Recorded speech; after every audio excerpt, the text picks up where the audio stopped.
when I feel inspired to share and I don't share, I turn the energy back in and I begin to regress into sulking, into ruminating, into what Gestalt calls retroflexion, which other people call depression. And I've come to recognize that this is because we are creative artists. We are creators. When we don't create, we don't make use of our own unique, special gifts.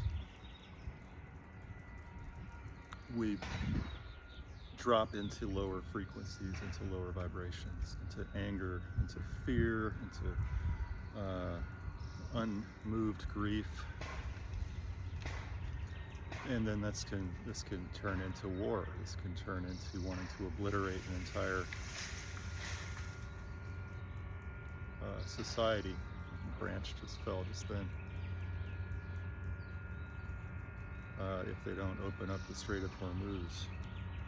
I think I'm not alone in feeling outraged, angry, reactive, afraid of what the unconscious leadership of this country will do, how far they'll go, what they intend to make happen in the name of their what they believe is real and true, that is not real and true for most of us. So yeah, I get caught up in doom scrolling, and then I come back to grounding, my bare feet on the ground as I am now, breath, and as much as possible connection, although it's not always easy out here in the world to feel connected and then safe and calm. So like you, I numb, I find distractions, I worry about what other people think. My biggest distractions are doom scrolling at this point. Somehow it's both numbing and energizing to stare into the screen. I'm also super excited, and there's a lot coming real fast. I'm excited for a potential good future. It doesn't all have to be a nightmare. And if I continue to rehearse and I'm being pretty impromptu now, but rehearse showing up is what I was about to say. Without being caught up in what other people think, because it's really none of my business, or what kind of danger could arise from speaking my authentic, vulnerable truth. The more I do this, the more I can presence myself as I am now, and not allow these intense forces to pull me into paralysis by analysis or judgment. And I'm checking in with a couple of wise elders today. One, psychic Jonathan Parker, who's helped me add to my list of self-healing repertoire. I surrender and release, and I ask the enlightened awareness of my soul to merge with and dissolve all need for, there's a number of things, for judging myself and judging others. You can try this on yourself. Blaming myself, blaming you. I surrender and release the need to judge and blame. I surrender and release the need for the past. I surrender and release the need to find the missing piece. And here's one that I often really dig. I surrender and release the need for thinking. I surrender and release the need for thinking. And I ask the highest enlightened awareness of my soul that lives in my heart to merge with and dissolve all need for thinking, for judgment, for blame. See, when we are living from a place of judgment and blame and a need for fear and a need for thinking, I understand that these are what A Course in Miracles describes as ego.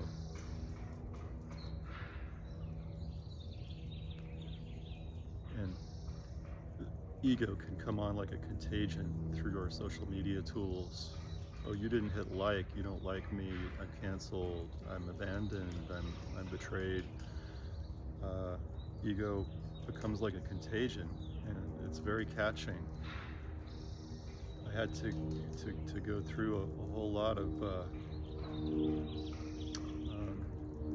painful times, suffering times, to come to the realizations that I have now, where I actually blend many of these inner healing techniques. I bring them back to my massage clients if there's that opportunity and if they're open to it. And really, my intention is to find my own radical wholeness so that I can help you find your radical wholeness. And I don't feel comfortable selling these things, so it's even a little bit vulnerable to share that this is what I'm about. I think the conscious leadership includes being humble and taking a step back and listening and being curious to your process and not so much my own. I had hard times, and for anyone who's gone through hard times, you probably realize too that the world doesn't really get it when you're going through a hard time. They don't. Nope. The world isn't programmed to be up on Don Miguel Ruiz's 4 agreements. Don't take things personally. Be impeccable with your word. Always do your best, and don't make assumptions. Well, he made those 4 agreements very, very, very clear for a reason, because the collective consciousness and the ego mind of the world doesn't automatically do these things. In fact, we do the opposite. We always judge each other. We always strengthen the belief that I'm here and you're there, and I'm better or worse, and we're separate in some way. So I used to always be very wary of Jesus language, and A Course in Miracles did not speak to me until I went through my own long nights of soul and suffering. But now I'm willing to entertain the possibility that actually I am spirit. And though A Course says things like, I am not a body, I am free, I'm determined to see things differently, or maybe that's attitudinal healing saying, I am not a robot, I am free, I'm determined to see things differently. At any rate, there's a lot of emphasis on not being a body. I think that we are both, and that even though this is an illusory situation, that this is what they call Maya, or a false reality, and the real truth is this heart-mind connection, this presence-centered, loving self. That's what's true. The fear is all conditioning and acquired. I still think that our body gives us signals and teaches us what is needed. Even now, I notice my shoulders a little forward, slouching just a little bit. I'm just adjusting. There's that urge to evaluate the way I look. I'm a little older, 52. And there's always that nagging little, but people don't care about you, Lars. They think that you hate them. They think that you're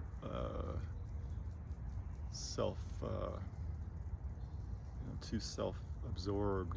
They think you're, I don't know, the worst possible things that the inner and the outer critic could say. They're always there yapping away.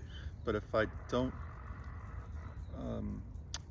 bypass these things, name that they're there, notice where they are in an embodied sense, and come back to what's real and true and present, then I become like most other people, walking through life in a numb state, doom scrolling, upset, self-sabotaging to get by, and blaming and judging and thinking and fixating on the past and trying to solve the future. So this is my prayer to you. Bless you. May the world be peaceful today. May this awful president not blow up Iran and all of their electric plants and their water supplies and their bridges, because when you do that, you're really hurting the most vulnerable people, the people who rely on hospital supplies, the people who rely on care. It's absolutely unfathomable.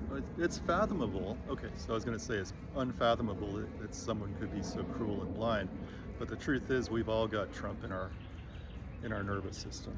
We've all got a little bit of Trump in us, and it's an ugly thing to own and to explore, and we don't want to. Most of us, we want to blame him and hope for the worst possible outcome for this administration, but I'm telling you from personal experience, it's an invitation to get deeper than before, to go in and to heal and not get hooked by the ego mind, not get hooked by our conditioning, not get hooked and by self-doubt and self-blame and fear and all that stuff. So I'm going to keep giving versions of this talk. I was thinking about doing a Facebook Live, Facebook Live. I still have so many hard feelings about these social media platforms for so many reasons, but is that me being all or nothing and black and white? A little bit. This world is made of light and dark. I'm about to see my friend Tahikpas, who's a very good explainer of the shadow and the light being one, the Abraxas and all this stuff that the Gnostics believe that I see as real enough, but hard for me to grasp. I notice my energy lowering. I think this has been long enough. I don't expect anyone to listen, but it's important for me to share what's true and real for me, and then go and be embodied, do my yoga practice, do my meditation, do my heartfulness, go to the gym, and do everything I can to be more loving and kind and forgiving and grateful. It's a daily practice. Blessings and love to Tassajara.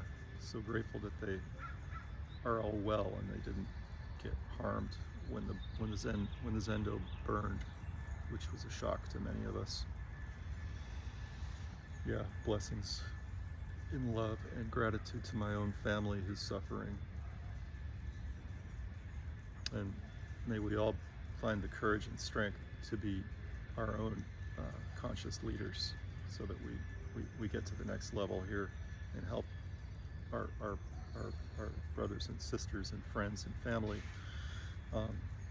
also move into the present and into the future in the best way possible. Amen. Namaste. Namaste Tuesday. May it be Taco Tuesday.